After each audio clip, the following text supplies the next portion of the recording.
BJP विधानसभा चुनाव में मिली हार की समीक्षा कर रही है। बीजेपी के राष्ट्रीय संगठन महामंत्री बीएल संतोष प्रदेश कार्यालय में पार्टी की हार के कारणों की समीक्षा कर रहे हैं। बैठक में झारखंड के संगठन प्रभारी लक्ष्मीकांत वाजपेयी, प्रदेश अध्यक्ष बाबूलाल मरांडी उपस्थित रहेंगे। तो इसके अलावा सभी 68 सीटों पर चुनाव लड़ने वाले बीजेपी प्रत्याशी सभी जिलों के अध्यक्ष और प्रभारी बैठक में शामिल हो रहे हैं। चुनाव के दौरान राज्य में पार्टी की हार की वजहों को पार्टी के आला नेता तलाशेंगे।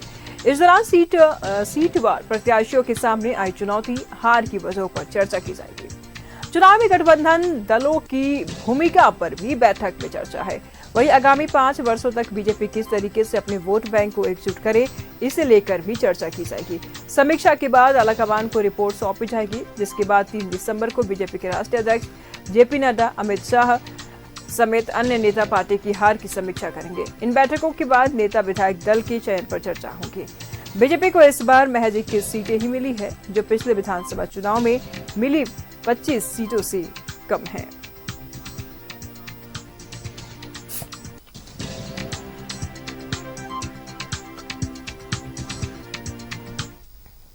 बैठक के लिए यही सूचना हुई है कि हम लोग जितने भी हारे हुए प्रत्याशी हैं उन पे चिंतन मंथन किया जाएगा। कहाँ किससे क्या चूक हुई है उस पे बैठ के तय किया जाएगा। थोड़े इससे हारे हैं उस पे कहाँ क्या चूक हुआ है और आगे की रणनीति क्या होगी। जिनका जिनका जीवन में संघर्ष, मेरे जीवन के बारे में तो जानते ही हैं, संघर्ष ही जीवन है। और समीक्षा बैठक में पूरे झारखंड में जो इस बार करारी हार मिली है, इस विफलता के बारे में आज समीक्षा होना है और इसके बाद आगे की रणनीति बनेगी। और जो झारखंड सरकार ने झूठों वादों के साथ पिछले बार भी सरकार बनाई थी और इस बार भी उन्होंने कई इस तरह के झूठे वादे किए हैं, उस वादे को धरातल पर पिछले बार भी नहीं ला पाए और इस बार भी नहीं ला पाएंगे, ये तो निश्चित है। नहीं, निश्चित रूप से ये पार्टी का हमारा शीर्ष नेतृत्व जो हमारी कमियां हैं उन कमियों को मिल करके और हमारा मार्गदर्शन करेगा, यही इसका मूल उद्देश्य है। ये अंतिम दिन तक कोई पता नहीं चला कि ऐसा भी हो सकता है। मैं जहाँ जाता था, जिनसे मिलता था, लोग कहता था कि नहीं, भाजपा जीतेगी और देवघर निश्चित रूप से भारतीय जनता पार्टी की जीत होगी। लेकिन ऐसा रिजल्ट आना निश्चित रूप से हमें भी मर्माहत कर दिया है। कहीं हमारी चूक हुई होगी। पर आने वाला समय में फिर लड़ेंगे। विपक्ष में बैठने का, रहने का, लड़ने का अवसर और अनुभव दोनों हम लोगों को मिला है।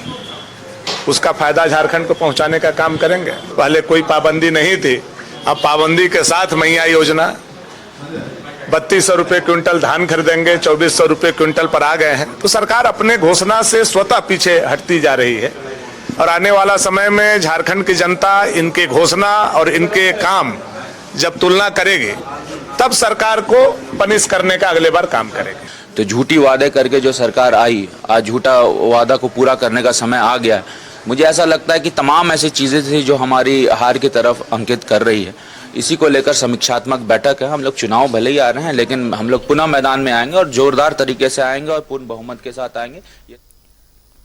तमाम जानकारी के लिए सहयोगी रुचि इस वक्त हमारे साथ जुड़ चुकी हैं। रुचि, विधानसभा चुनाव में बीजेपी को करारी हार मिली थी, उम्मीद नहीं था, लेकिन जिस तरीके से हार मिली अब उस पर समीक्षा बैठक की जा रही है, उस पर संशय भी जरूरी है। फिलहाल समीक्षा बैठक की जा रही है। किन किन कारणों से बीजेपी को यह हार का मुंह देखना पड़ा, इस पर चर्चा हो रही। क्या कुछ जानकारी सामने आ रही है? बिल्कुल निशु, देखिए आज जो बैठक रखी गई है, चूंकि 3 बड़ी बैठक है आज के दिन में और कल भी बैठक होनी है, तो ऐसे में कह सकते हैं कि सबसे पहली बैठक जो हो रही है वो हारे हुए कैंडिडेट के साथ हो रही है, यानी कि जो हारे हुए प्रत्याशी हैं उनके साथ ये बैठक की जा रही है। आखिर कहाँ क्या कारण रहा, कहाँ क्या त्रुटियां रही, कौन से ऐसे मुद्दे रहे जिसे हम जनता के बीच पहुंचाने में विफल रहे, तो देखिए इन सभी कारणों को तलाशने का कार्य बीजेपी कर रही है और बीएल संतोष की उपस्थिति जो है वो इस इस बैठक में है। वहीं अगर संगठन प्रभारी लक्ष्मीकांत वाजपेयी की बात की जाए तो वो भी उपस्थित है। प्रदेश अध्यक्ष बाबूलाल मरांडी, कार्यकारी अध्यक्ष रविंद्र राय की भी उपस्थिति है। और देखिए प्रत्याशी जो है वो एक एक करके जो हारे हुए प्रत्याशी हैं, यानी कि अगर कई जो है पूर्व विधायक हैं और कई ऐसे नए प्रत्याशियों पर भी बीजेपी ने भरोसा जताया था जो इस बार चुनावी मैदान में उन्हें शिकस्त मिली है, यानी कि हार का सामना करना पड़ा है। तो ऐसे में वो कैंडिडेट से कारण तो अवश्य पूछे ही जाएंगे।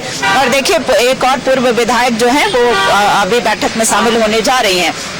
तो कह सकते हैं कि सभी से एक एक करके सभी अपनी अपनी राय जो है वो पार्टी को देंगे। हालांकि कई भानु प्रताप शाही की अगर बात की जाए, उन्होंने कहा कि पिछली बार की तुलना में हमें ज्यादा मत प्राप्त हुए, लेकिन हमारे कहीं ना कहीं तो कमियां रही है, तभी जाकर के जनता जो है कई जो समर्थन है वो नहीं मिल पाए। तो देखिए इस बार बीजेपी को जो करारी शिकस्त मिली उसकी समीक्षा प्रदेश स्तर से लेकर के केंद्रीय नेतृत्व भी करेगा।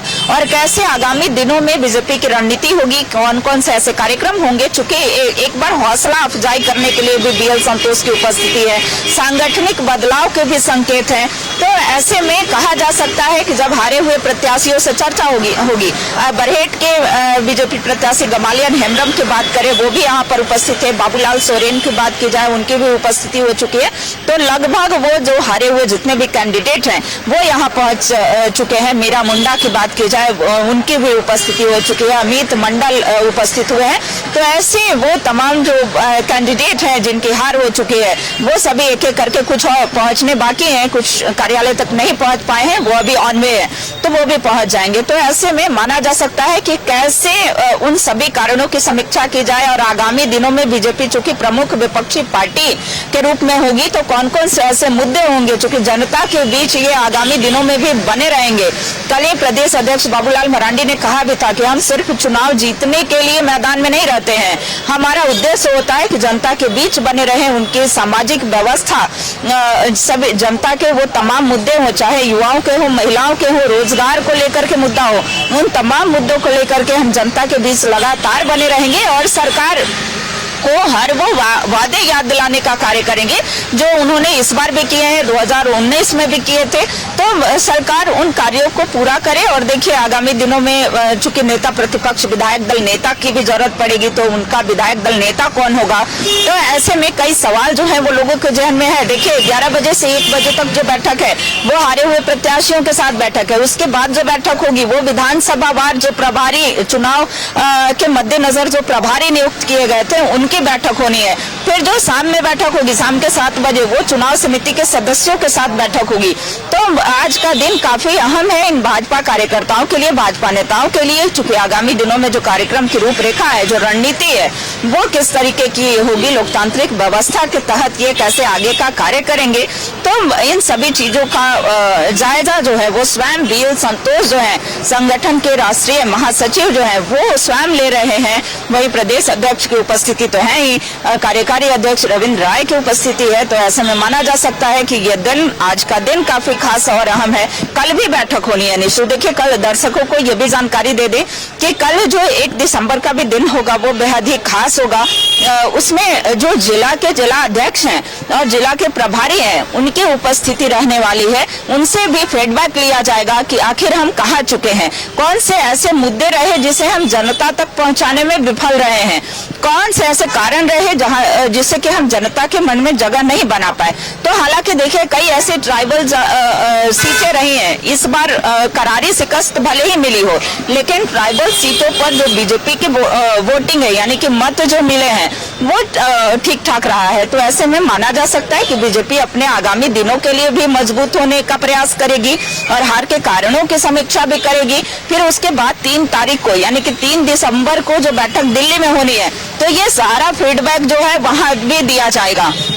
तो कह सकते हैं कि सांगठनिक बदलाव के भी संकेत मिल रहे हैं। साथ ही साथ जो नेता प्रतिपक्ष कौन होगा, इनके विधायक दल का नेता कौन होगा, ये भी एक बड़ा सवाल है। तो उस पर भी विराम लगेगा। लेकिन हार के देखा जाए तो सत्ता पक्ष में कैबिनेट विस्तार पर बातचीत चल रही है कि मंत्रिमंडल में किस किस को जगह दिया जाए, लेकिन विपक्ष भी भूमिका में है बीजेपी। और ऐसे में ये बेहद इंपॉर्टेंट हो जाता है जानना कि आखिर नेता प्रतिपक्ष का चेहरा कौन होगा। बिल्कुल बिल्कुल निशु, नेता प्रतिपक्ष का आखिर चेहरा कौन होगा, कौन से अनुभवी व्यक्ति जो सदन से लेकर के और सड़क तक आवाजों को बुलंद कर सके। और देखिए तमाम जो कार्यकर्ता हैं, क्योंकि देखिए करारी शिकस्त मिलने के बाद एक कार्यकर्ताओं में निराशा जो है वो देखने को मिली थी, तो उन कार्यकर्ताओं को भी एक बार फिर से कैसे बूस्टअप किया जा सके, कार्यकर्ताओं को फिर से कैसे वो जनता के बीच बने रहेंगे, जो जितनी भी तमाम केंद्र की योजनाएं चलती हैं उन योजनाओं को कैसे जन जन तक पहुंचाया जाए। कई ऐसे कार्य पर्यावरण संरक्षण को लेकर के वृक्षारोपण जैसे कार्य होते हैं, तो कई ऐसे कार्यों में फिर से जो कार्यकर्ता हैं वापस से जुटेंगे। सदस्यता अभियान इनका एक प्रमुख कार्यक्रम जो है वो चल रहा था, पूर्व से चल रहा था, लेकिन विधानसभा चुनाव की वजह से उन सदस्यता अभियान जैसे कार्यक्रम पर विराम लगा था, तो फिर से वो सदस्यता अभियान को कैसे चलाया जाए, कैसे जनता के बीच बने रहे, जनता के उन मुद्दों को लेकर के मुखर रहे। सदन की अगर बात की जाए तो सदन के अंदर भी कैसे मुखर रहे। देखिए निशु, कई अगर पिछले बार से 2019 के बाद अगर 24 की बात की जाए तो कई ऐसे जो सदन में विधायक थे खास करके बीजेपी के, तो वो इस बार नहीं दिखने वाले हैं।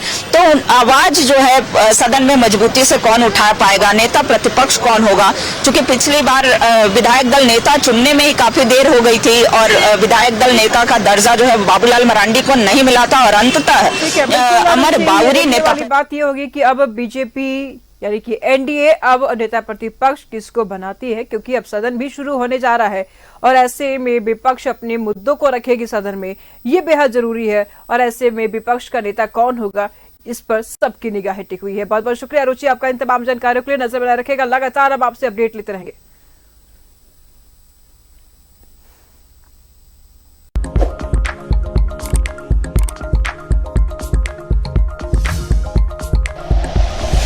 Like and share videos, subscribe करें हमारा चैनल और प्रेस करें बेल आइकॉन। न्यूज़ 11 भारत, सच है तो दिखेगा।